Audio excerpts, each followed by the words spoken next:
Este es un mensaje del pastor John MacArthur, traducido y predicado en español para el mundo de habla hispana. Hace muchos años atrás, mi padre me dio una Biblia cuando yo era muy joven y había emergido de un accidente de auto muy serio. Cuando tenía apenas yo 18 años de edad, fui expulsado de un auto y que prácticamente iba a 120 kilómetros por hora. Y yo me derrapé prácticamente en el pavimento de la autopista y estuve 3 meses en la cama tratando de recuperarme. Y a través de eso el Señor llamó mi atención.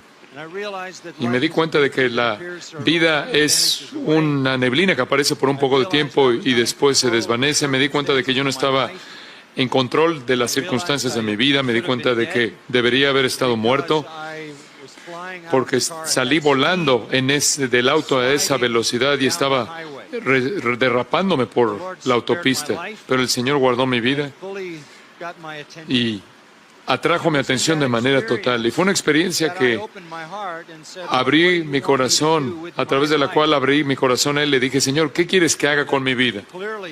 Y claramente entendí que Él quería que yo ministrara, que yo predicara la Biblia. Él quería que yo proclamara su verdad. Y mi papá, quien también era un pastor, me dio una Biblia, reflexionando en esa experiencia, y en la parte de adelante de la Biblia escribió 3 palabras: predica la palabra. Te quiere papá. Y eso prácticamente dirigió el resto de mi vida. Predica la palabra de Dios. La palabra de Dios. Y eso es lo que yo he hecho durante 50 años, más de 50 años, y ha sido una bendición que va más allá de cualquier descripción. Aun si nunca hubiera predicado, el privilegio de estudiar la palabra de Dios durante 50 años ha moldeado mi vida. Es la bendición más profunda que cualquier persona podía tener. Pasar horas y horas tras días, cada semana de mi vida, durante 50 años, entregándome al estudio de la palabra de Dios, para interpretarla, para entenderla. Y nunca estudié la Biblia para poder preparar un sermón, sino que estudié la Biblia para conocer a Dios, para conocer a Cristo, para conocer, entender al Espíritu Santo, para entender la revelación que Dios está dando. Y a partir de eso, siempre puedo preparar un sermón, pero mi estudio ha sido el gran ministerio santificador de Dios en mi vida. Tengo un mayor amor por la palabra de Dios ahora de lo que tuve. Me deleito en la palabra, mi deleite en estudiar la palabra de Dios no ha menguado, no ha disminuido. Encuentro tanto gozo en el estudio de la palabra de Dios ahora como lo he encontrado jamás en mi vida. Y le doy gracias a Dios porque ha sostenido mi fortaleza, mi fuerza, mi mente para aplicarla a la palabra durante todos estos años. Y cuando vengo a predicar, vengo a decirles lo que el Señor me ha mostrado en su palabra. Eso es lo único que he hecho como predicador: declarar lo que Dios ha declarado en su palabra. Entonces el mandato para mí y para todo predicador es predicar la palabra de Dios. Pasen en su Biblia, abran su Biblia a 2 de Timoteo 4:2. 2 de Timoteo 4:2. Ustedes conocen, están familiarizados con esta porción de las Escrituras, especialmente aquellos de ustedes que son pastores. 2 de Timoteo 4:2. Pablo da instrucción a Timoteo. Y la instrucción es muy breve: que prediques la palabra. Pero quizás un poco de trasfondo a esto. Timoteo estaba en Éfeso. Timoteo estaba luchando. Estaba luchando por varios factores. Por un lado, habían personas que estaban afuera de la iglesia, que estaban atacando y persiguiendo. Y eso no iba a mejorar, iba a empeorar. Ahora, Timoteo estaba siguiendo a Pablo. Y Pablo conocía el sufrimiento. Él sabía lo que era ser golpeado, ser azotado, ser golpeado con varas, ser azotado por los judíos, ser encarcelado, ser objeto de naufragio, estar día y noche en el océano, estar sufriendo en todo nivel, externamente, físicamente. Y él también conocía la agonía de corazón, el cuidado de las iglesias, el fracaso del liderazgo de las iglesias, el hecho de que los líderes en las iglesias no fueran fieles, y lo que llevó a aquel escribir las 3 epístolas del Nuevo Testamento. Él conocía el sufrimiento interno que viene de como fruto, como resultado de los desafíos dentro de la iglesia, y el sufrimiento externo que viene como resultado de la persecución y el sufrimiento que viene de fuera de la iglesia. Pablo había dejado a Timoteo en Éfeso para que cuidara de la iglesia, que era preciada para su corazón. La iglesia en Éfeso era una iglesia muy importante. Fue de la iglesia en Éfeso que todas las otras iglesias de Asia Menor, enlistadas en el libro de Apocalipsis, capítulos 2 y 3, fueron fundadas o plantadas. Éfeso fue una iglesia madre. Entonces Timoteo estaba en esa iglesia, pero habían problemas. Él tenía liderazgo corrupto. Su enseñanza era peligrosa. Había impiedad en la iglesia. Los hombres estaban dejando su papel, su función en la iglesia. Las mujeres estaban usurpando el papel de los hombres. Y todo esto sale en estas 2 epístolas, primera, segunda de Timoteo. Era un ministerio muy duro. Timoteo estaba fracasando. Él estaba fracasando seriamente. Y eso le importaba a Pablo. ¿Por qué le importaba a él?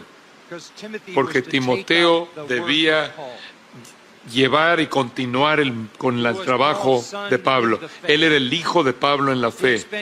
Él había pasado años con Pablo. Él era el discípulo número 1 de Pablo.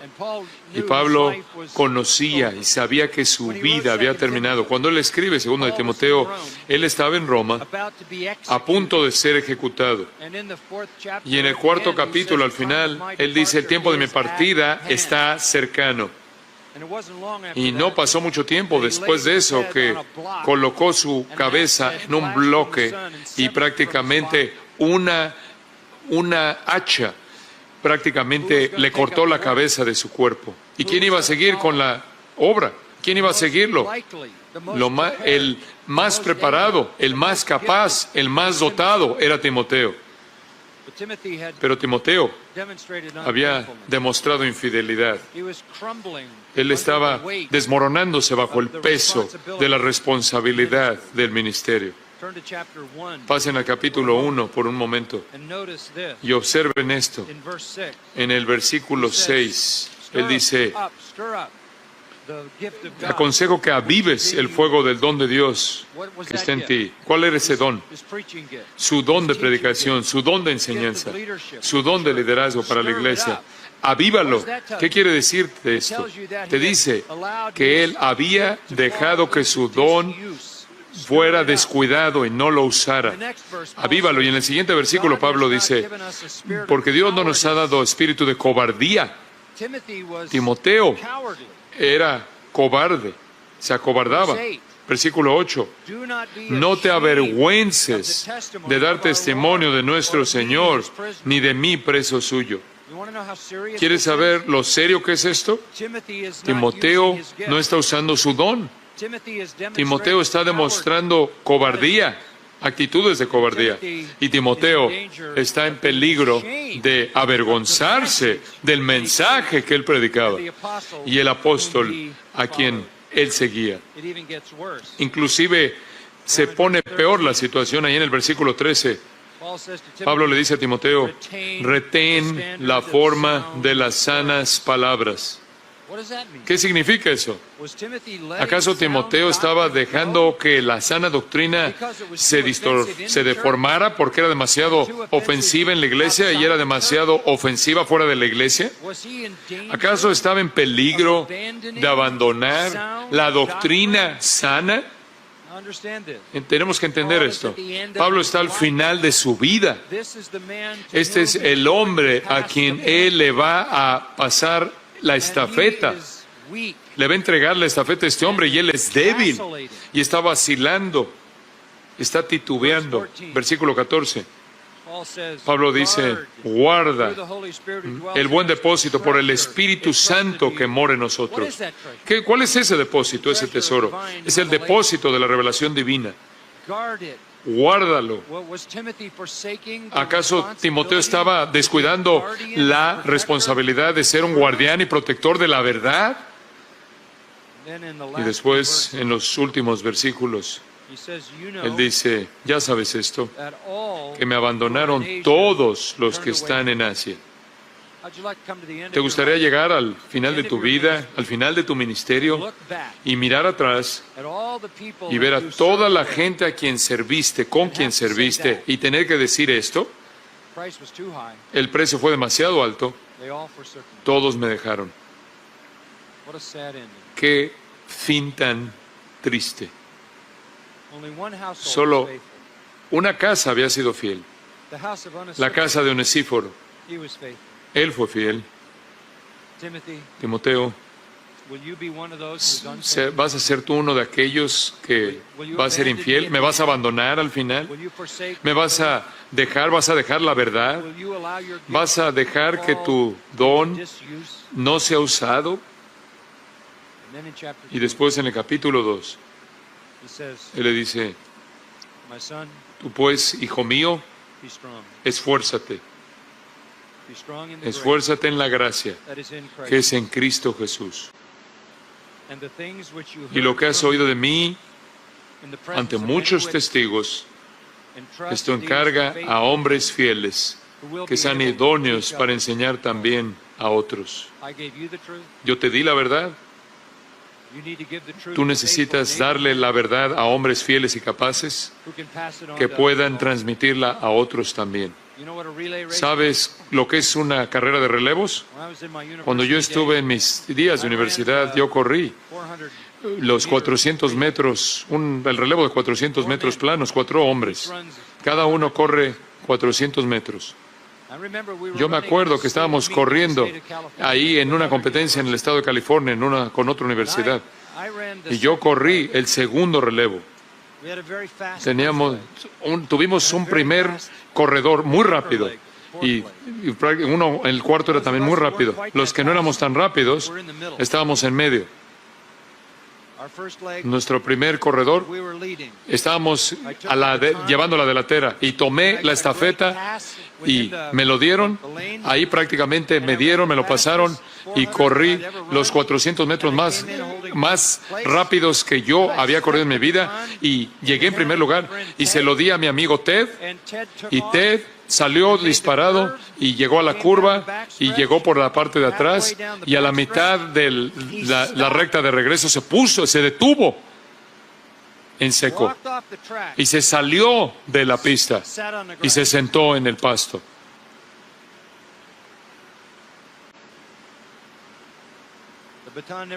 La estafeta nunca le llegó al cuarto hombre. Habíamos sido eliminados. Corrí cruzando por el pasto y le dije, ¿qué te pasó? ¿Qué pasó? Y esto es lo que me dijo. Nunca lo olvidaré. No sé. Simplemente no me dieron ganas de correr. Quería tomar prácticamente sus tacos, quitárselos de los pies y enterrárselos en la cabeza. ¿Qué te pasa? ¿Te das cuenta de cuánta preparación, entrenamiento, lo que está en juego? No estás aquí solo. ¿Crees que eso es malo? Alguien te entregó a ti la verdad. Tú no puedes salirte de la pista y sentarte en el pasto.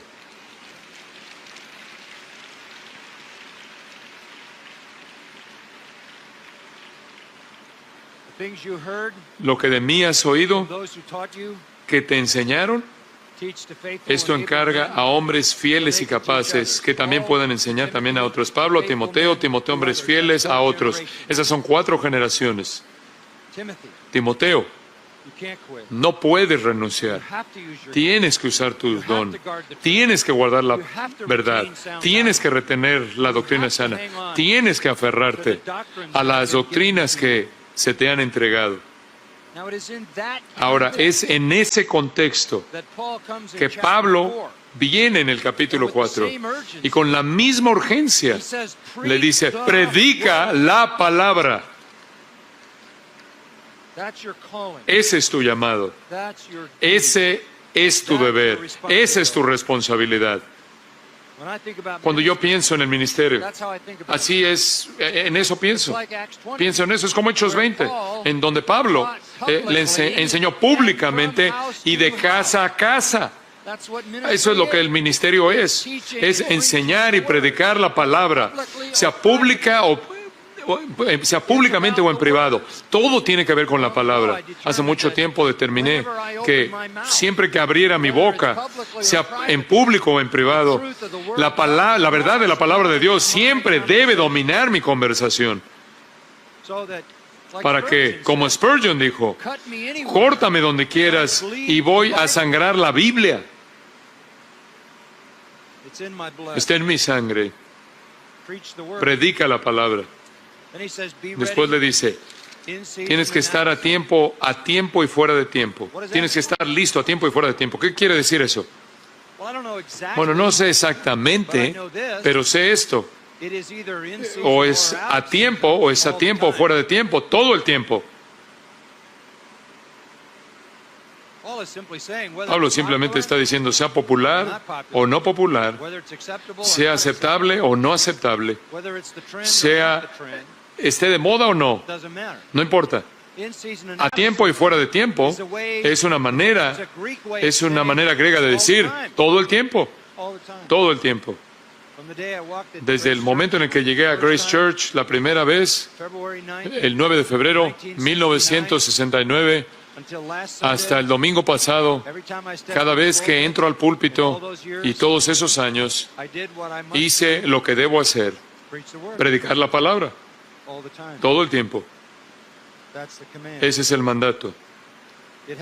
Tiene un aspecto negativo, redarguye, reprende. La palabra es un martillo. La Biblia dice que la palabra es fuego. La palabra es una espada corta, pero también tiene un aspecto positivo. Exhorta con toda paciencia y doctrina. Entonces, por un lado, la palabra es un martillo, y por otro lado, la palabra es un consolador. Por un lado, nos aplasta y nos destroza, destruye nuestro orgullo, nuestra pecaminosidad, y por otro lado, nos levanta y nos exalta. Ambos elementos deben ser parte de predicar la palabra. Una de las mejores definiciones que yo conozco de la iglesia está en la primera carta de Pablo a Timoteo, 1 Timoteo 3:15, en donde Pablo dice lo siguiente: la iglesia es columna y baluarte de la verdad. Eso es la iglesia. Cada vez que una persona entra a tu iglesia, deben estar oyendo la verdad de Dios. Sostenemos en alto la verdad, sostenemos la verdad. Simplemente somos el edificio en donde la verdad reside. No hay ningún lugar en el mundo en el que eso sucede, más que la iglesia. En donde eso sucede más que la iglesia. Ahí es en donde el cielo desciende y Dios habla. Tito, Pablo le dice a Tito, debes enseñar la palabra, capítulo 2, con toda autoridad. Toda autoridad. Y la autoridad no eres tú no eres la autoridad, tú no tienes autoridad. La autoridad está en la palabra. Es la autoridad de Dios. Entonces enseñas la palabra con toda autoridad. Y después dice esto: nadie, y la palabra griego es katafraneo, nadie le dé la vuelta. Tráela de frente, de manera directa a todo corazón. Eso es lo que hacemos. No hacemos nada más realmente. No ofrecemos psicología superficial. No le decimos a la gente lo que quiere oír. No les damos los mensajes que creemos que ellos necesitan. Predicamos la palabra. Ahora sé que ustedes saben esto, pero permítanme construir o fortalecer, presentarles algo del argumento de Pablo aquí. 5 razones. 5 razones por las que predicamos la palabra. Estas son razones muy importantes. Razón número 1. Debido al peligro de los tiempos. La predicamos a tiempo y fuera de tiempo. Debido al peligro de los tiempos. Estamos hablando de tiempos históricos, épocas, periodos de tiempo. Regresen al 3.1, capítulo 3, versículo 1. También debes saber esto, que en los postreros días... Permítanme detenerme ahí. ¿Cuáles son los postreros días? En el idioma del Nuevo Testamento, los postreros días o los últimos días comenzaron cuando el Mesías vino. Su llegada inauguró los postreros días. Él ha aparecido una vez al final de los tiempos para quitar el pecado mediante el sacrificio de sí mismo. Juan dice: hijitos míos, estos son los postreros días, los últimos días. Comenzaron cuando Jesús llegó, los días mesiánicos. Nosotros todavía estamos en los postreros días, nada más que estamos en los últimos días de los últimos días. Debes saber esto, que en los postreros días, con la venida del Mesías, vendrán tiempos peligrosos. No sé qué es lo que dice la traducción en español, permítanme darles el griego. Son temporadas o estaciones peligrosas. Predicamos la palabra debido al peligro que está allá afuera. No quiero meterme en darles mucha historia, pero creo que entienden el peligro de las mentiras y el engaño, de los errores satánicos, de la sabiduría humana, de la sabiduría que es de abajo, sabiduría demoníaca, la llama Santiago. La palabra tiempos es kairos, no es cronos. Cronos es cronología, tiempo de reloj, tiempo de calendario. Este es kairos, épocas, épicas, son períodos. Van a venir. Observen el versículo 13. Mas los malos hombres y los engañadores irán de mal en peor. Los malos hombres y los engañadores irán de mal en peor, engañando y siendo engañados. Los tiempos peligrosos comenzaron cuando Cristo vino y han continuado y se han acumulado y acumulado y acumulado. Entonces, permítanme decir esto. Estás viviendo el día de hoy en el tiempo más peligroso que la iglesia jamás ha experimentado. Porque las épocas que son mortales para las almas de los hombres se han recolectado y se han expandido y han crecido y se han desarrollado y más han sido añadidas aún el día de hoy. Si regresas en la historia, sabes que inmediatamente después del Nuevo Testamento, lo que llamamos las sectas gnósticas se comenzaron a desarrollar y empezaron a negar lo que el Nuevo Testamento decía acerca de Cristo. Negaban los libros del Nuevo Testamento, negaban al Cristo de los Evangelios, negaban al Evangelio mismo y lo sustituyeron prácticamente, lo sustituyeron con algún tipo de conocimiento secreto. De ahí viene la palabra griega, de ahí viene la palabra gnóstica. Gnosis quiere decir el conocimiento secreto, es la idea ahí con este movimiento. Y también en el tiempo del Nuevo Testamento hubo otra época Y ese era el legalismo. Otro peligro, los judaizantes vinieron a las iglesias y trataron de decirles a las iglesias que tenían que añadir obras a su fe. Tenían que ser circuncidados, tenían que guardar la ley. Esos judaizantes estaban vendiendo el legalismo, la salvación por las obras. Y continuó en todo tipo de formas. Se desarrolló hasta llegar a lo que comenzó a salir al escenario en el 325 en el desarrollo del Santo Imperio Romano, cuando Constantino hizo del cristianismo la religión del Estado en el mundo occidental. El catolicismo romano nació.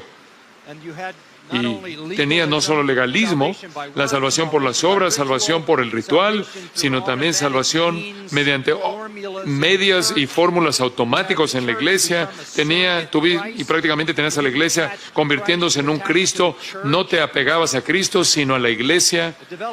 Y se desarrolló y se volvió el sacramentalismo, en donde los sacramentos te salvan. El bautismo como infante y tomar la copa y el pan en la misa y todos los otros sacramentos que el catolicismo romano tiene como medios para dispensar o entregar la gracia de salvación. Y continuaron los sectas del gnosticismo, legalismo, continuó en muchas formas, inclusive en el judaísmo, y el sacramentalismo literalmente se apoderó del mundo, el mundo occidental, durante 1000 años, conforme el sistema católico romano se desarrolló a lo largo de esos 1000 años.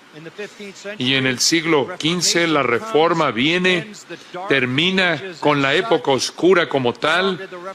¿Cuánto duró la Reforma? Bueno, cambió el mundo al romper prácticamente la espalda del catolicismo romano y su control total sobre todo, pero el protestantismo pronto descendió y se convirtió en racionalismo. Racionalismo, la idea de que si no te parece razonable, no es verdad. Entonces, dentro de un siglo o dos, los eruditos estaban eliminando los milagros de la Biblia, eliminando la deidad de Cristo, eliminando la inspiración de las Escrituras. Destruyeron todo seminario en Europa, destruyeron todo seminario en Estados Unidos, y aún están destruyendo el día de hoy. La Iglesia ha atravesado por épocas y llegó al ortodoxismo. Esto es, tienes un credo, esto es, la iglesia está muerta y está carente de vida. Mucha gente está involucrada en denominaciones muertas, en iglesias muertas. La iglesia ha atravesado también una época de política, en donde la iglesia es prácticamente influenciada por la política. El gobierno entra a la iglesia y la iglesia se vuelve el gobierno y es literalmente indistinguible. La iglesia del gobierno, esto pasó en Europa y destruyó a la iglesia. En Estados Unidos la iglesia fue influenciada por la política en los 1920s con el evangelio social, con la teología de la liberación, el ecumenismo, la justicia social, la derecha religiosa y todo eso. La época peligrosa del ecumenismo vino en donde todas las denominaciones cristianas debían unirse y amarse los unos a los otros sin considerar la doctrina. Y después vino el movimiento carismático, el experiencialismo, en donde la verdad es intuitiva, es lo que tú sientes y tú oyes la voz de Dios afuera de las Escrituras. Después vino el subjetivismo, esto es la psicología, la autoestima. Después vino el pragmatismo. Lo que está bien, lo que es verdad es lo que funciona. Imagínate, prácticamente certificas la validez de algo por qué también funciona. Después vino el materialismo, el evangelio de la prosperidad. Y así continuó. Por cierto, muchos han venido y ninguno se ha ido. Ninguno de estos se ha ido. Ninguna de estas maneras de pensar se ha ido. Hemos acumulado todas estas. Incluye ahí el moralismo. Esto es, lo que Dios quiere es que solo vivas una vida moral, una vida mejor. La gente literalmente está encarcelada en todas estas ideas mortales.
Permítanme mostrarles algo. Turn to 2 Corinthians. Pasen a 2 de Corintios 10.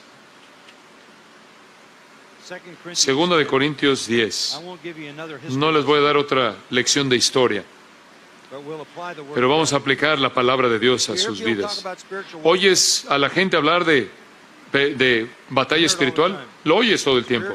La batalla espiritual. When you say spiritual Cuando dices warfare, batalla espiritual, la mayoría de la gente cree o piensa que eso se refiere a talking to demons, háblale a demonios, sending demons away. mándale a los demonios que se vayan. Let me help you with that. Permíteme ayudarte con eso. Demons are not subject Los to demonios no están sujetos a ti. you.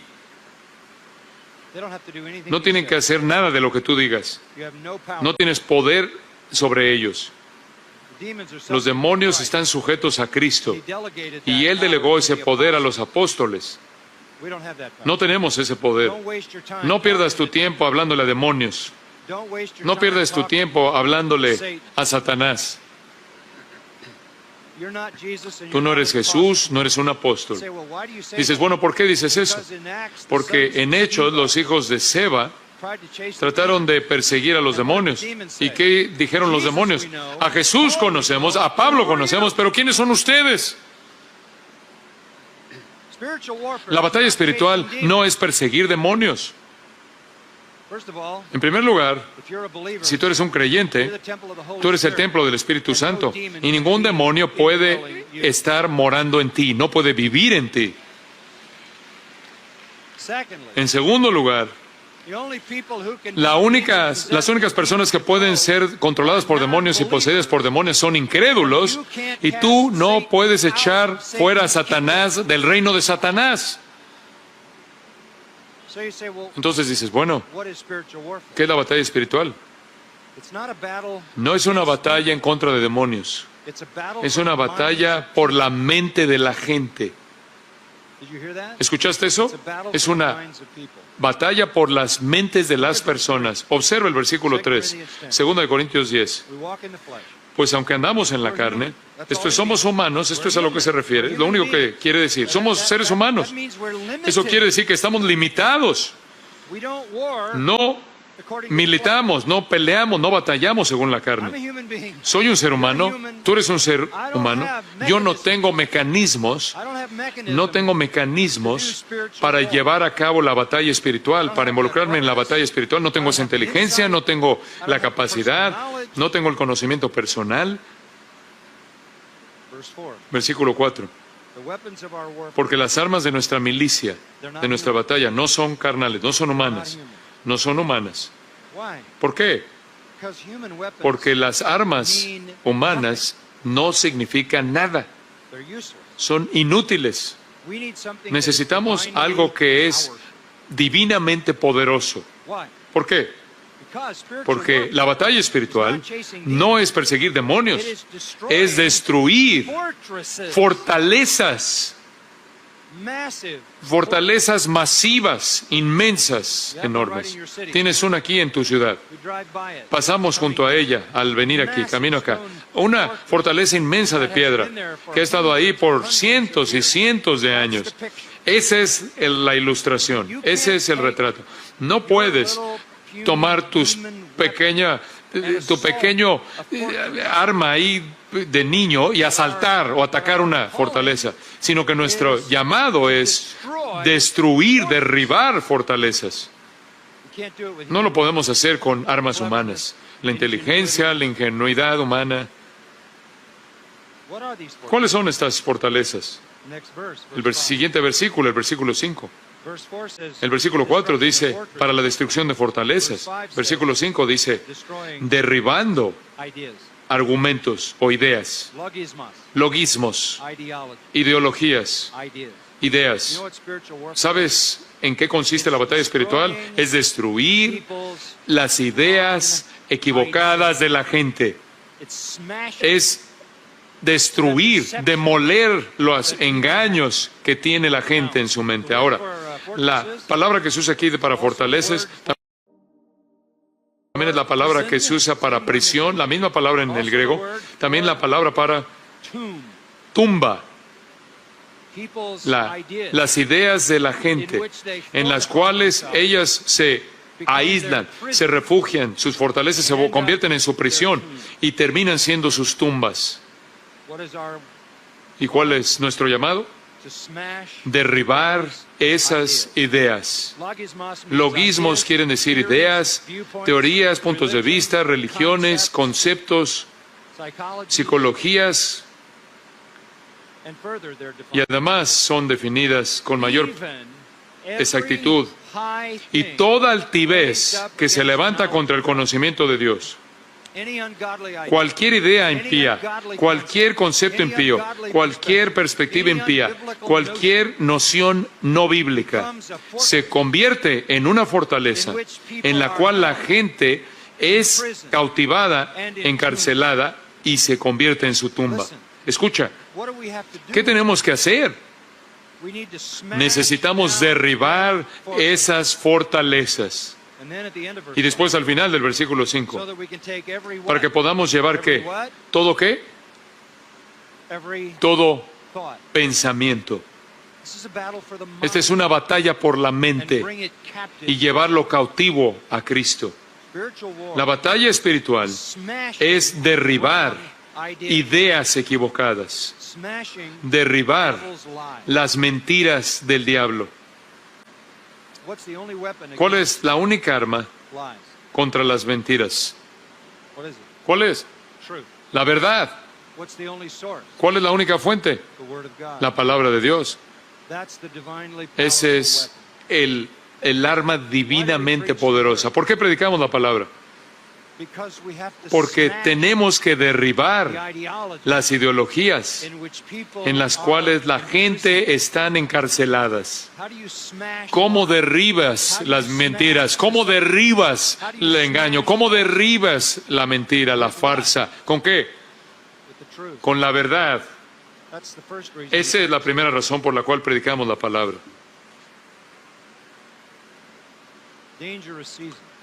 Son tiempos peligrosos. Tiempos peligrosos. Regresen a 2 de Timoteo. Hay una segunda razón. Y por cierto, si lees los versículos 2 al 9, tienes una descripción de la gente que son los que corrompen y que venden esas ideologías, que venden esas fortalezas y lo hacen de manera eficaz. En el versículo 13 son los hombres malos y los engañadores, los malos hombres y los engañadores. Hay una segunda razón por la que predicamos la palabra. No solo el peligro de los tiempos, sino también la devoción o la fidelidad de los santos. Observen el versículo 10. Pero tú has seguido mi doctrina, conducta, propósito, fe, longanimidad, amor, paciencia, persecuciones, padecimientos. Timoteo, sígueme, haz lo que yo hice. ¿Sabes? Una de las cosas que vemos en la actualidad es que los jóvenes vienen y tratan de rediseñar a la iglesia y reinventar a la iglesia. Y lo único que necesitan hacer es seguir a los hombres fieles que vinieron antes de ellos. Es lo único que necesitan hacer. Yo tuve un mentor cuando estuve en el seminario. Alguien que me discipulaba. Yo era un alumno y era momento de predicarle a los alumnos. Cada uno de nosotros como alumnos tenía que predicar a los alumnos. La facultad se sentaba atrás de nosotros. Estos eran hombres, eran eruditos muy bien preparados, brillantes, y mientras predicábamos, ellos tenían prácticamente una hoja de papel en la que criticaban nuestra predicación y la marcaban, hacían trazos con su pluma, hacían anotaciones y después nos entregaban las hojas para evaluar a la calidad normalmente pobre de nuestra predicación. Entonces prediqué. 2 de Samuel 7. Prediqué con todo mi corazón. Me había preparado durante muchas horas. Terminé. I went out the door. y salí por la puerta. Main professor, Y el profesor primordial, el director del seminario, el hombre a quien más respetaba, el hombre que conocía 30 idiomas, se había aprendido por sí mismo holandés. Por 14 años estudió para ser rabino y se convirtió a Cristo. Y recibió un doctorado de del seminario de Dallas, y un segundo doctorado de la Universidad de Johns Hopkins. Él era el hombre de quien yo quería oír. He wouldn't even look at me. Él ni siquiera me vio al salir.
De la puerta y bajó la cabeza y me entregó un papel, Folded up. todo doblado. I found a corner. Y encontré una esquina y lo abrí, lo desdoblé. Y tenía un comentario nada más. You missed the whole point. No entendiste el punto del pasaje. You know, that's not easy to do. Eso no es fácil de hacer. To miss the whole point. No entender el punto principal del pasaje. But I did it. Pero no lo entendí. He called me into his Y office. me habló, me citó en su oficina, me sentó He said, y me "How dijo, could you ¿cómo do es that? posible que hiciste eso?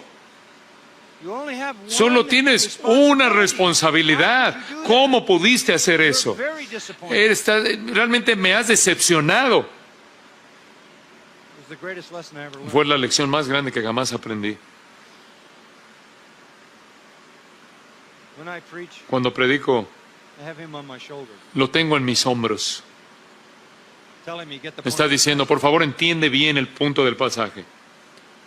And I want to be faithful to the Quiero ser investment fiel he made. con la inversión que él hizo en mí. The rest of my seminary, El resto de mi seminario call me into the office me hablaban a la oficina, me hablaba a la oficina y me hablaba and tell me y things. me decía cosas y trataba de pulirme.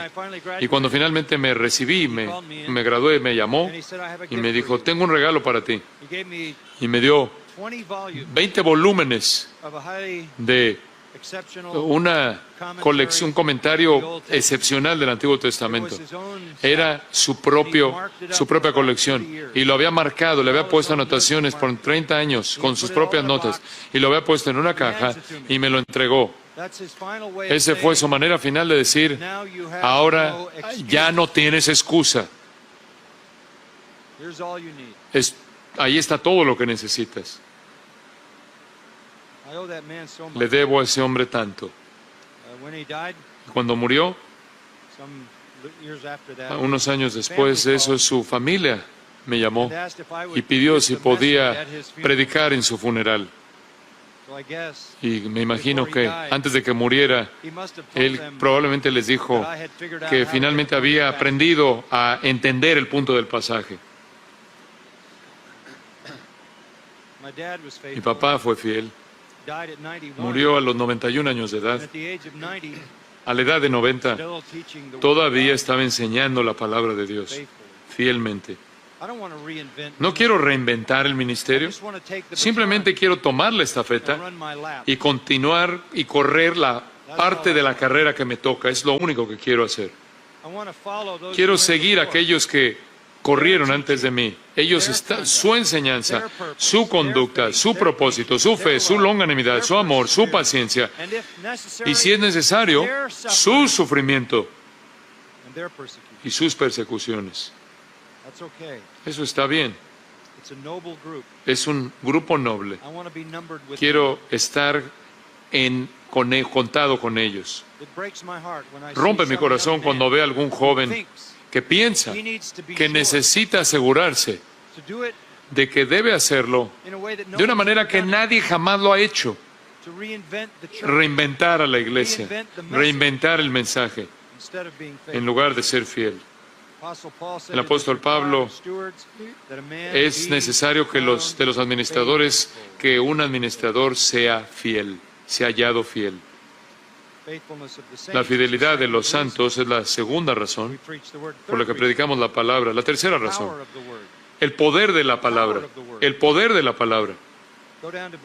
Pasen al versículo 14 y 15.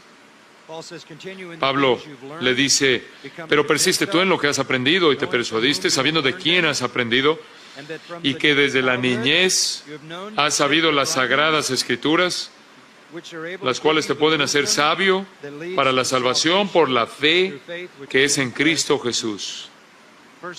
Lo primero, la palabra tiene el poder para salvar. Es lo que está diciendo. Salvación. Las sagradas escrituras te dan la salvación, te dan la sabiduría que te lleva a la salvación. Mira, la razón por la que estamos en el mundo es para efectos de salvación. ¿Cuál es la meta? ¿Cuál es tu meta como cristiano? Dices tú, bueno, he sido salvado para adorar. Bueno, eso es cierto.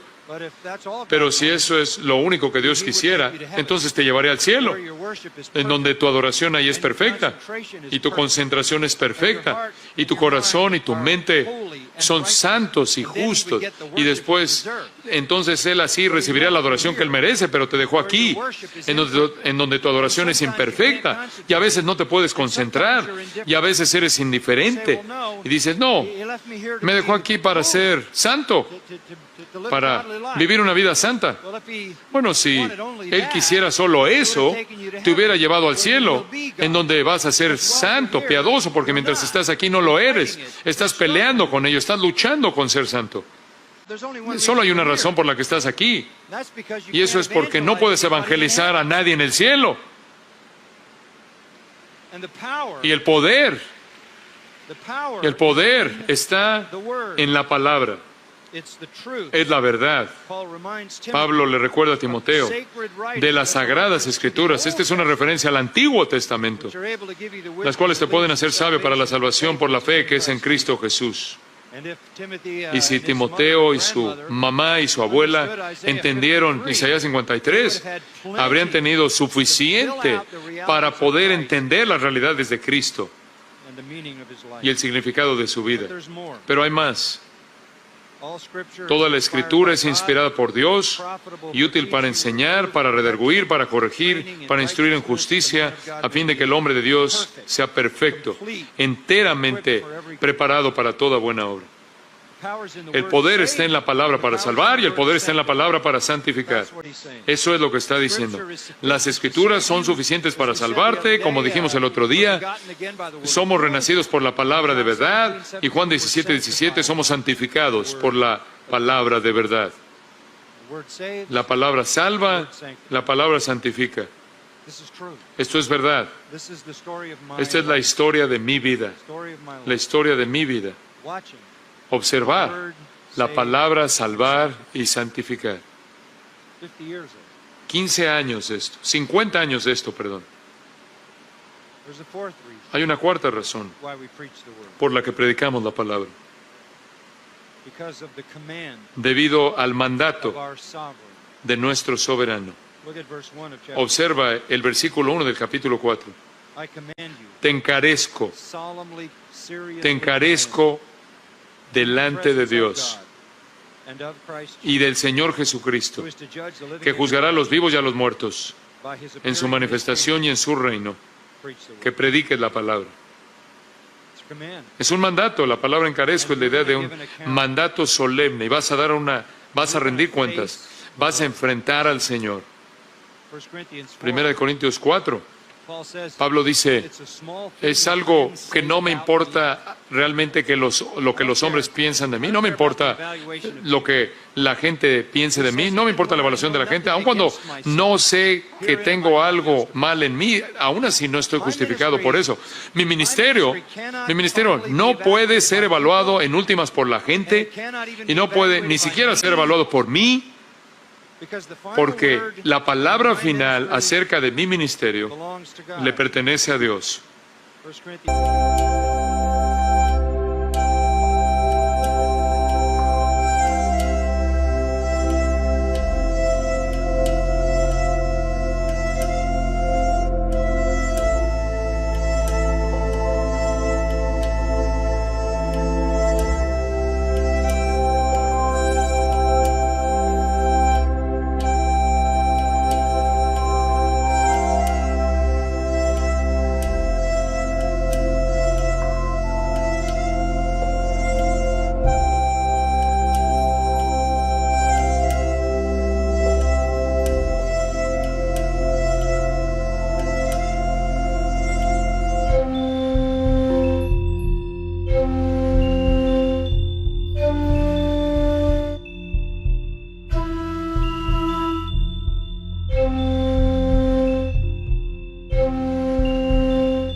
Primera de Corintios 4 dice lo siguiente: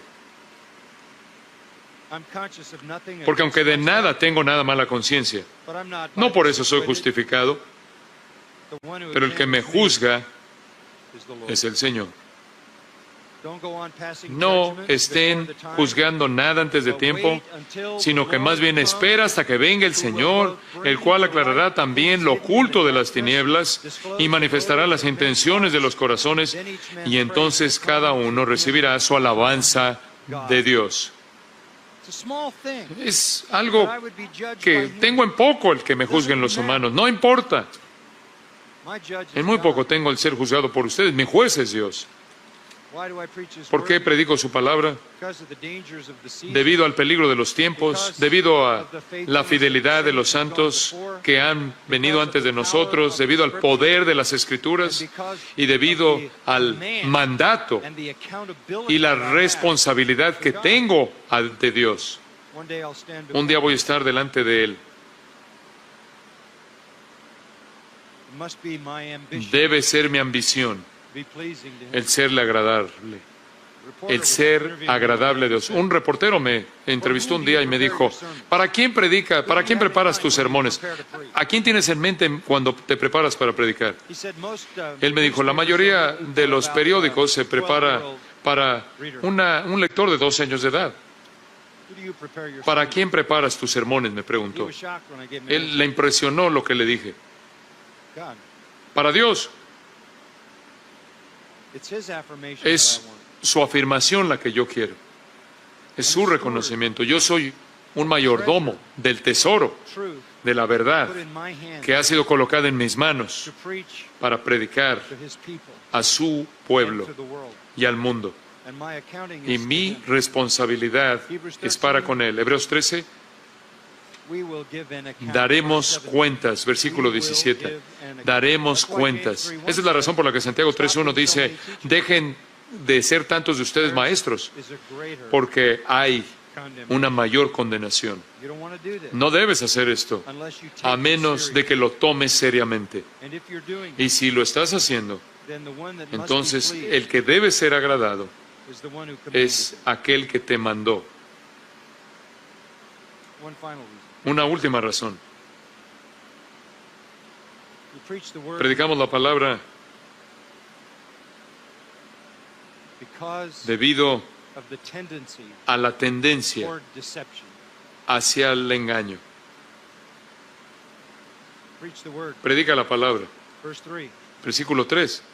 The time will come, Porque vendrá tiempo they will not cuando no accept sufrirán la doctrine, sana doctrina, they just want sino to que have their ears teniendo tickled. comezón de oír, They want something that amuses them, van a querer algo que les entretiene and they accumulate y se for amontonarán themselves maestros teachers in conforme accordance a sus to their propias own desires. concupiscencias. The demand La demanda for ear-tickling preaching para predicación que creates rasca the los oídos crea a los preaching. predicadores. There's a demand Si hay una for demanda para shallow, superficial predicación superficial, preaching, ligera, the demand will la demanda create- va a crear a los predicadores.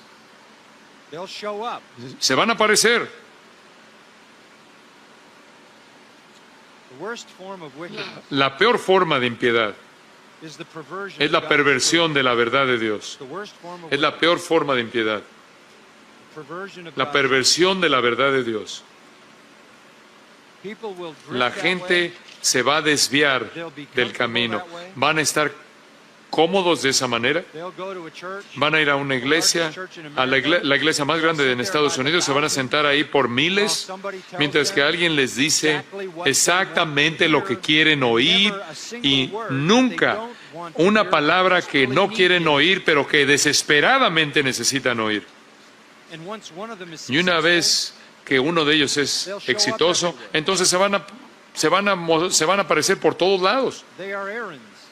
Son prácticamente personas que son Aarones que hacen un becerro de oro para acomodarse That deceive people. a la gente engañada.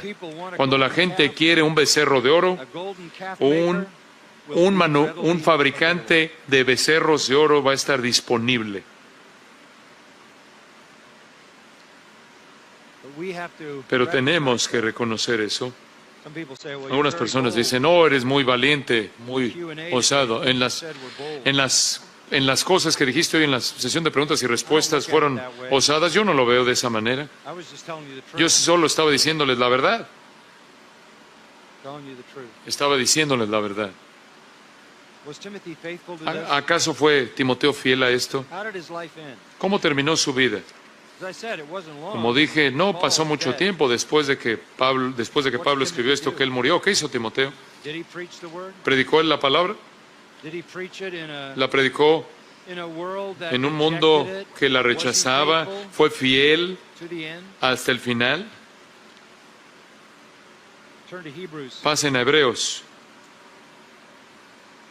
Hebrews, the last Hebreos, en el último capítulo, chapter, verse 23. versículo 23. Here's the next time we meet Timothy. Aquí está la siguiente ocasión en la que volvemos a ver a Timoteo. The writer of Hebrews Y el says escritor de this, Hebreos dice lo siguiente: Take notice Sabed that our brother que está en Timothy libertad nuestro hermano has been Timoteo. what? ¿Ha sido qué? ¿Nuestro hermano Timoteo está en qué? Released from ¿En what? libertad? ¿Liberado de qué? Prison. De la prisión. How did he get in prison? ¿Cómo llegó a estar en la cárcel? He followed Paul Siguió a Pablo in his suffering, en su sufrimiento, in his persecution, en su persecución, and he also y él también went to prison. fue a la cárcel. Good news. Buenas noticias. Timothy stirred up the gift. Timoteo avivó el don, He retained the sound doctrine. retuvo la doctrina He sana. guarded the treasure. Él guardó el depósito. Él fue fuerte. He was a soldier. Él fue un soldado. He was a disciple. Él fue un discipulador. Él corrió la parte que le tocaba de la carrera y entregó la estafeta. Le costó su And he libertad ended up in y prison. terminó en la cárcel. But in the kindness of God, Pero en la bondad de Dios, he was released. él fue liberado. I'm glad to know that Me about da him. gusto saber esto de él. Just a small Es comment, simplemente but it's enough to know un comentario simple pero suficiente para saber that he was faithful, que fue fiel, he was bold. fue osado, valiente y sufrió. Maybe that's what it's going to be for Quizás us. eso es lo que va a ser para nosotros, lo que va a pasar con nosotros, pero está bien, Because all we ever want to porque hear lo único que queremos oír is well done, es bien, good and faithful. buen siervo fiel. Enter into the joy Entra of your en el gozo de tu Señor. Father, we thank you Padre, for te your damos word. gracias por tu palabra, Thank you for gracias the life por and example of la Paul, vida y ejemplo de Pablo y Timoteo, for the encouragement that por this el passage aliento of que Scripture este brings. pasaje de las Escrituras trae a nosotros. Lord, we've said so much Y in these Señor, days, hemos dicho tanto en estos días, days, but solo un par de días, dense and pero filled. muy densos y llenos de verdad, May we be able to que retain it podamos retenerlo so that the Spirit of para que el God Espíritu de Dios can conform pueda us conformarnos a esta verdad, for your glory. para tu gloria. Ask in Christ's Y lo name. pedimos en el nombre de Cristo. Amén.